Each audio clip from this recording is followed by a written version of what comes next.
The Allfather demands it. No.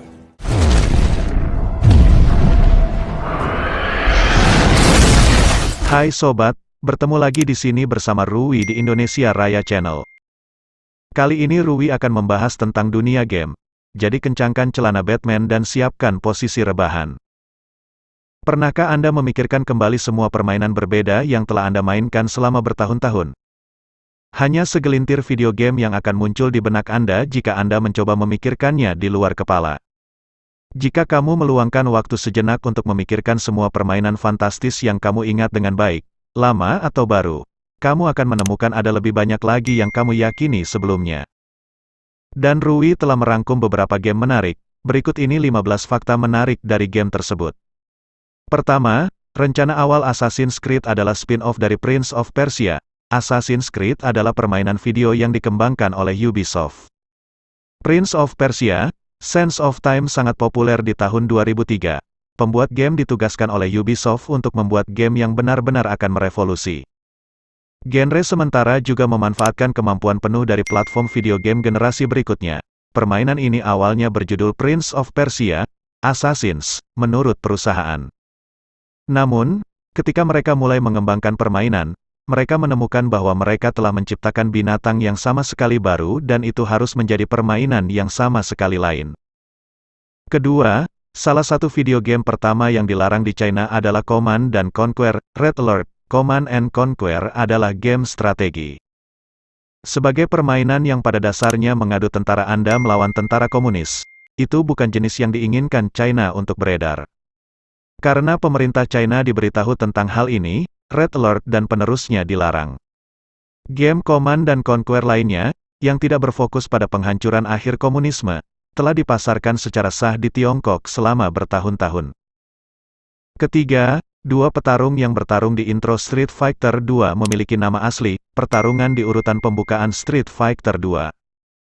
Pemain bingung selama beberapa dekade setelah debut Street Fighter 2 tentang siapa dua tokoh misterius yang ditampilkan selama intro itu.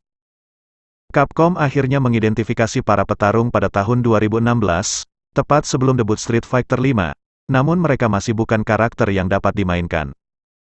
Scott, yang suka bepergian ke danau tetapi membenci ulat bulu, dan Max, yang menyukai hal-hal yang berkilauan dan berjudi, terungkap menjadi keduanya.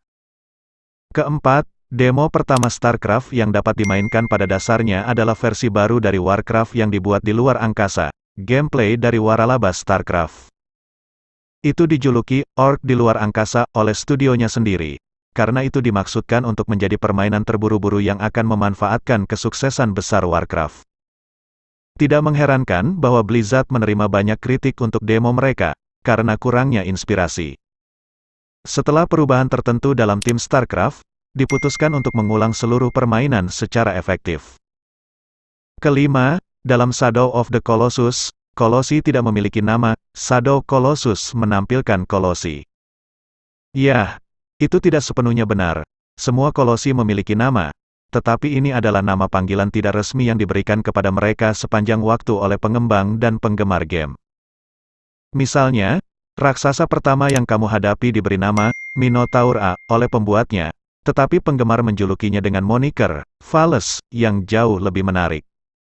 Fakta menyenangkan, di seluruh permainan, Anda hanya dapat menghadapi 16 karakter, dan mereka semua adalah raksasa tingkat pertarungan bos.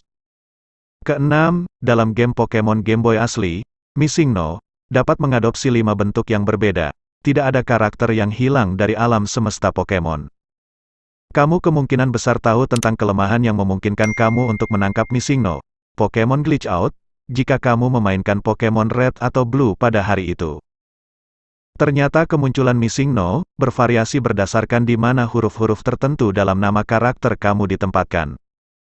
Bentuk reguler dengan sprite yang rusak adalah salah satu bentuk gerakan Missing No. Sprite Kabutops, Aerodactyl, dan hantu dari Pokemon Tower semuanya muncul dalam 3 bentuk berbeda. Ketujuh, acara multiplayer Quick Red Annihilation pada tahun 1997 adalah acara game nasional pertama di Amerika Serikat, sampul Annihilation in Red.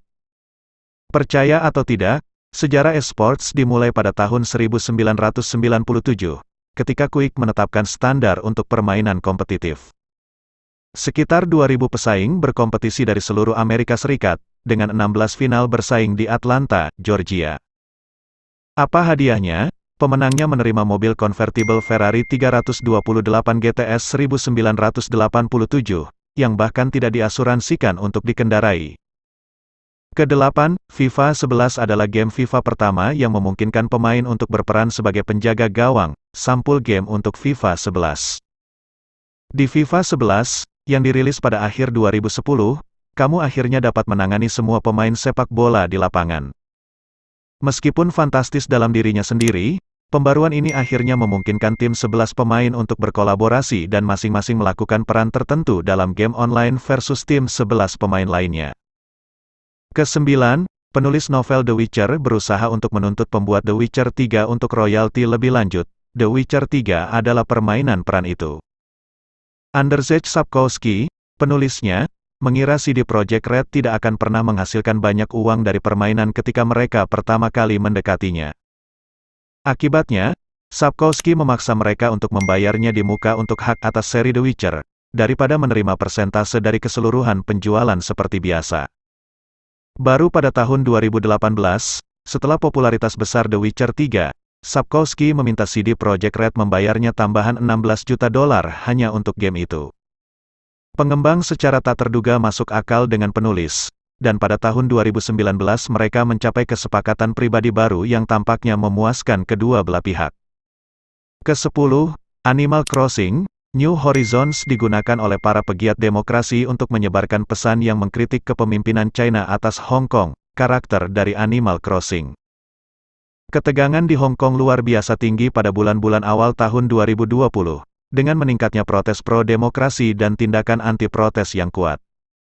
Terlepas dari kenyataan bahwa Animal Crossing tidak diluncurkan di China, pemain yang tertarik dapat membeli salinan asing dari game tersebut melalui berbagai saluran penjualan online.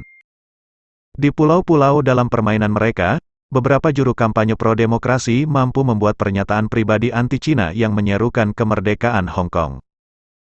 Ke-11, lebih dari 1 juta pemain memainkan Halo 3 di Xbox Live dalam 24 jam pertama setelah dirilis.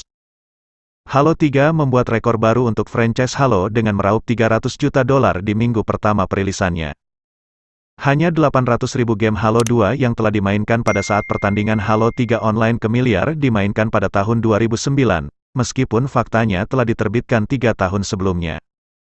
Tidak mengherankan jika Halo 3, yang dinobatkan sebagai game paling dicari tahun 2007, dianggap sebagai salah satu video game paling hyped up yang pernah ada. Ke-12, Rock Band diciptakan oleh tim yang sama yang menciptakan 2 game Guitar Hero pertama, memainkan video game Rock Band, baik Guitar Hero 1 dan 2 diciptakan oleh Harmonix Music Systems. Namun, setelah produsernya diambil alih oleh Activision dan Harmonix dibeli oleh MTV, mereka tidak dapat memproduksi lagi game Guitar Hero. Ternyata menggabungkan Harmonix dan MTV adalah kombinasi yang unggul. MTV memiliki semua koneksi yang tepat di industri musik untuk mendapatkan semua kesepakatan rekaman yang dibutuhkan, sementara Harmonix memiliki ide untuk permainan musik yang jauh lebih maju. Ke-13, Neverwinter Nights adalah MMORPG pertama yang sukses, dirilis pada tahun 1991. Neverwinter Nights adalah game yang berlangsung di Neverwinter.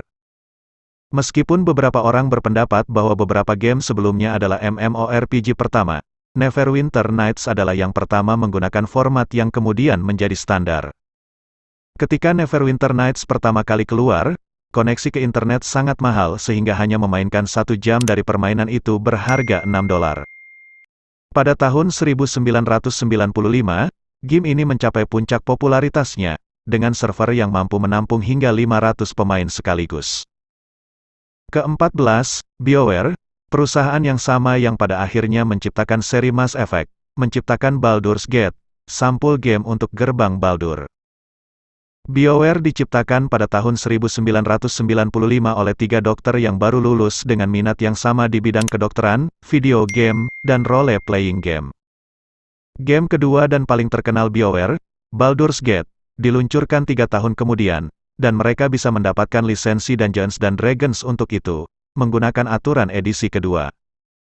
Gerbang Baldur membutuhkan begitu banyak waktu dan upaya untuk membangun sehingga 2 dari 3 pendiri melepaskan pekerjaan medis mereka untuk fokus hanya pada karir baru mereka sebagai pengembang video game.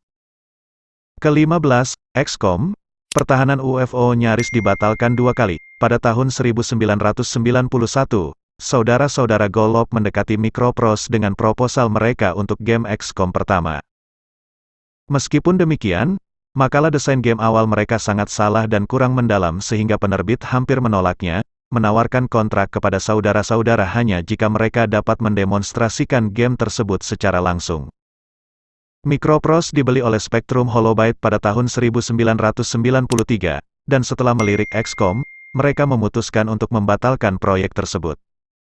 Microprose menolak pembatalan resmi, terus mengerjakan permainan dengan saudara-saudaranya dan berhasil memasang kembali versi yang sudah jadi ke Spectrum pada tahun 1994. Baiklah sobat, Rui cukupkan dulu sampai di sini pembahasannya, sebenarnya masih banyak yang harus dibahas. Mungkin akan dibahas di part 2 nanti karena yang kita bahas masih belum setengahnya. Mohon maaf jika ada salah pengucapan dan terima kasih telah menyaksikan channel ini. Jangan lupa like dan subscribe agar channel ini bisa lebih berkembang lagi. Pantun hari ini, makan cabai 1 truk, minumnya susu soda 1 galon, mustahil.